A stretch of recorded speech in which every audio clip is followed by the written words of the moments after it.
Yeah, the reason I bring it up, like, you know, when I listened to it, I felt like I was watching.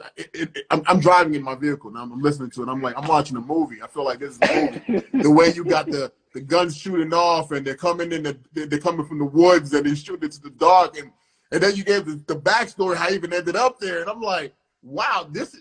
I'm like, I can watch this. This is like Birth of a Nation. I feel like, and I love how you'll cut away, and then you'll give us, you know, your take on it, and then you bring up the racism, because I'll tell you what happened with me when listening to it. Okay. And it was my first time starting to listen to your podcast. I'd never heard anything like this before. Okay.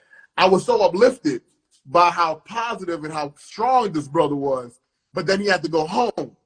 And then when he went home, I was like, damn, it just brought that right down. So is that something that you try to implement? Like, okay, look how well he did, but look at how he's faced and treated once he gets home. Is that something you try to place into? Absolutely. Okay. Yes, because one of the biggest tools in a podcaster's toolkit that I believe doesn't get used enough is juxtaposition.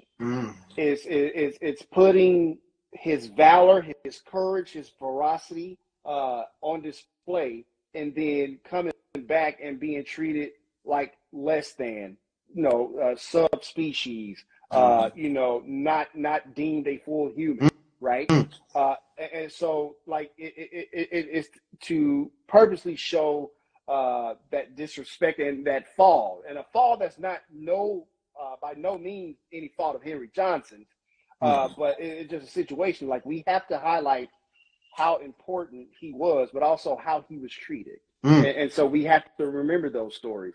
And so that's important. So juxtaposition is definitely one of the biggest tools in my toolkit to highlight that. So that way you can see that duality of what's going on with either a Henry Johnson or a Wendell Scott